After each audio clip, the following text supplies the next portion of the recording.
আপনাদের আমন্ত্রণ জানাই আমি আমার রাজনৈতিক বিশ্লেষণ শুনবার জন্য। শেখ হাসিনার দীর্ঘ দমনমূলক শাসনের অবসানের পর বাংলাদেশ একটি অনিশ্চিত রাজনৈতিক পর্বে প্রবেশ করেছে। একটা নতুন দিগন্তের স্বপ্ন দেখানো হয়েছিল, যেখানে গণতন্ত্র ফিরবে, বৈষম্য কমবে এবং সাধারণ মানুষের অংশগ্রহণে রাষ্ট্র গঠিত হবে। কিন্তু সেই স্বপ্নের বাস্তবায়ন এখনো দুরাশার মতোই রয়ে গেছে। অন্তর্বর্তী সরকার ক্ষমতায় আসার পর মানুষ ভেবেছিল এবার সত্যি এক ভিন্ন ধারার রাজনীতি দেখবে বাংলাদেশ। কিন্তু এখন দেখা যাচ্ছে পুরনো অভ্যাস, পুরনো অহংকার এবং সেই চেনা সুযোগ সন্ধানই তাই আবার ফিরে এসছে এক নতুন মোড়কে, নতুন মুখে।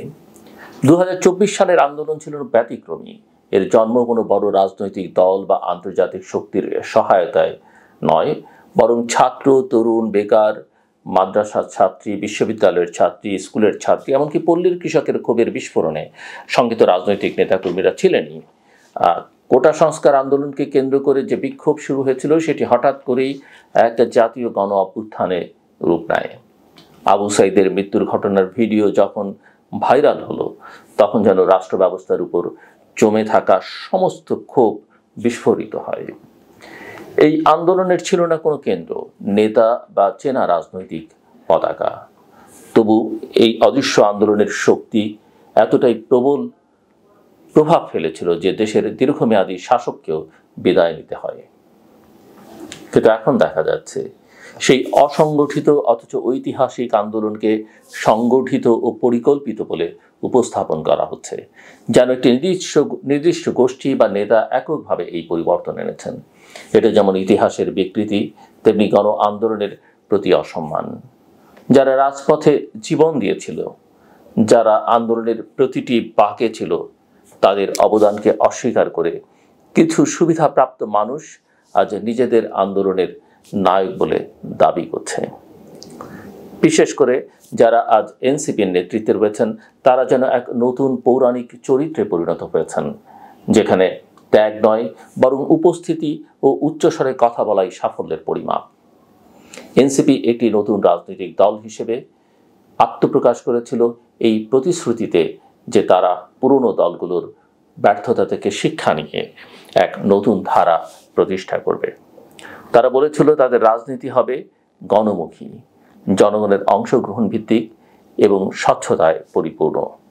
কিন্তু বাস্তবতা হলো 3 মাসের মধ্যে দলটির নেতারা যে ধরনের জীবনযাপন, বক্তব্য আর কর্মকাণ্ডে জড়িয়ে পড়েছেন তা দেখে মানুষ হতাশ। 5 তারকা হোটেলে ইফতার পার্টি, বিলাসবহুল গাড়ির বহর, দলীয় অভ্যন্তরে ফেসবুকে বিদ্রুপমূলক পোস্ট, এসব দৃশ্য অনেকেই মনে করিয়ে দেয় সেই পুরনো রাজনীতির গল্প, যেখানে আদর্শ নেই, আছে শুধু ক্ষমতার খেলা। এনসিপির প্রধান নেতা এখনো ঢাকাতেই সীমাবদ্ধ। জনগণের সঙ্গে সরাসরি যোগাযোগের যে মিডিয়া বা ফেসবুকে বক্তব্যেই তার সক্রিয়তা বেশি। আবার উত্তরাঞ্চলের একজন নেতার শতাধিক গাড়ি নিয়ে শোডাউনের ঘটনা দলীয় শৃঙ্খলার প্রশ্ন তোলে। কিছু নেতাকে শোকজ করা হলেও সেটা অনেকটাই জনমতের চাপে। ফেসবুকে পোস্ট, পাল্টা পোস্টের মধ্য দিয়ে নেতাদের অভ্যন্তরীণ দ্বন্দ্ব সামনে চলে এসছে। যদিও কেউ কেউ বলছেন এটি গণতন্ত্রের প্রতিফলন, কিন্তু প্রশ্ন হলো এই দ্বন্দ্ব কি আদৌ গণতান্ত্রিক মত বিনিময় নাকি জনসংযোগ বিমুখ ক্ষমতার লড়াই? একই সঙ্গে সরকার ও সেনাবাহিনীর মধ্যে যে ঠান্ডা উত্তেজনা তৈরি হয়েছে তা একটি অনিশ্চিত ভবিষ্যতের আভাস দেয়। এই অবস্থায় ব্রিটেনে আসন্ন সফর, সেখানে তারেক রহমানের সঙ্গে সম্ভাব্য বৈঠকের আলোচনা বা গুজব এবং আন্তর্জাতিক মহলের চাপ সব মিলিয়ে একটি গুরুত্বপূর্ণ মোড়ে দাঁড়িয়ে বাংলাদেশ। আমি প্রধান উপদেষ্টার সফরের কথা বলছিলাম। কিন্তু এমন গুরুত্বপূর্ণ সময় যদি এনসিপি নেতৃত্ব প্রশ্ন এড়িয়ে যায়, জনগণের স্বার্থকে পেছনে ফেলে দলীয় সুবিধা বেছে নেয়, তাহলে এ দলও শেষ পর্যন্ত সেই পুরনো রাজনীতিরই অংশ হয়ে থাকবে। নতুন বাংলাদেশের স্বপ্ন কেবল বক্তৃতা আর ব্যানারে রাখা যাবে না। সেটি বাস্তবায়নের জন্য দরকার সাহসী নেতৃত্ব, স্বচ্ছ কর্মসূচি এবং সর্বোপরি জনগণের সঙ্গে অটুট সংযোগ। এনসিপির সামনে এখনো সময় আছে, কিন্তু এই সময় সীমিত। এখনই যদি তারা মাঠে না নামে, দেশের প্রতিটি কোণায় নিজেদের বার্তা না পৌঁছায়, তবে নির্বাচনের সময় তাদের অবস্থান জনবিচ্ছিন্নই থাকবে। বাংলাদেশের মানুষ আর রূপকথা চায় না, তারা চায় প্রকৃত গণতন্ত্র, ন্যায় বিচার এবং নৈতিক নেতৃত্ব। এনসিপির উচিত এখনই সিদ্ধান্ত নেয়া, তারা কি সত্যিই একটি নতুন বাংলাদেশ গড়তে চায়, নাকি কেবল নতুন মুখে পুরনো খেলা খেলবে। শেষ করবার আগে আবার ছোটবেলার একটা গল্প দিয়ে শুরু করি, মূল কথাটা বলবার আগে।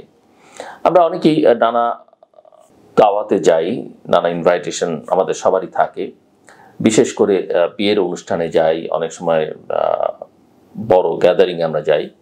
গল্পটা এরকম, ছোটবেলায় একটা বিয়ের অনুষ্ঠানে খেতে বসছি আমাদের পাশে, তখন আমি অনেক ছোট, কিন্তু এই বয়সে আমার সেই গল্পটা মাথায় আছে। তো খাবার দেয়া হচ্ছে, প্রথমে বাংলাদেশে যেটা হয়, প্রথমে কাবাব, তারপরে রোস্ট, তারপরে হয়তো খাসি বা গরুর রেজালা। তো ভদ্রলোক প্রত্যেককে রোস্ট দেওয়া হচ্ছে, ওনাকেও দেওয়া হচ্ছে, উনি খাচ্ছেন। পরে যখন রেজালার পার্টটা আসলো, উনি বললেন আমি তো এগুলো খাই না, আমাকে একটা রোস্ট দাও। এরকম করে 2-3 বার তিনি একটার পর একটা রোস্ট খেলেন। খাবার পরে তিনি এক সময় বললেন, আচ্ছা একটু রেজালাটা দাও, আমি একটু চেক করে দেখি, টেস্ট করে দেখি।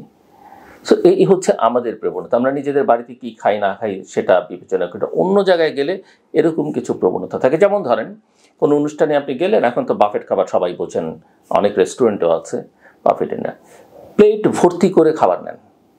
প্রথমত একটা প্লেটে সব খাবার ভরা দেখতে কিন্তু খারাপ লাগে, প্রথম কথা।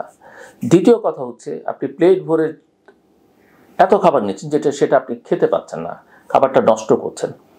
বাফেট ডিনারের বা লাঞ্চের একটা নিয়ম তো সবাই আমরা জানি, যে আপনার যত খুশি আপনি খাবেন, টাকা দিয়ে খেতে এগুলো যত খুশি আপনি খেতে পারবেন।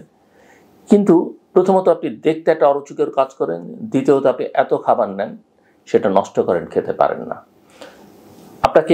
আপনার থেকে একটা রেস্টুরেন্ট যে টাকাটা নেয়, সেটা কিন্তু আপনি যতটুকু খেতে পারবেন আপনাকে তারা বঞ্চিত করছেন, কিন্তু খাবার নষ্ট করবার কিন্তু কোনো অধিকার আপনার নেই। সো এটা প্রায় অনেকেই করেন, মনে করেন অন্য জায়গায় খেতে এসে আছে, নেই, পারেন না, খান না শেষ পর্যন্ত।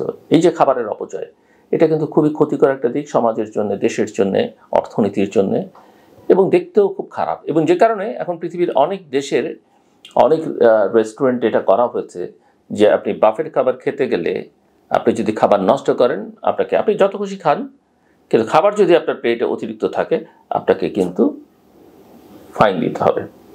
বাংলাদেশে সেটা চালু হয়নি, এটা অনেকের জন্য ভালো, কিন্তু সেই ফাইন দেয়া না দেওয়াটা বড় প্রশ্ন হচ্ছে যে রুচির প্রশ্নটা, সেটা যেন আমাদের সবার মাথায় থাকে।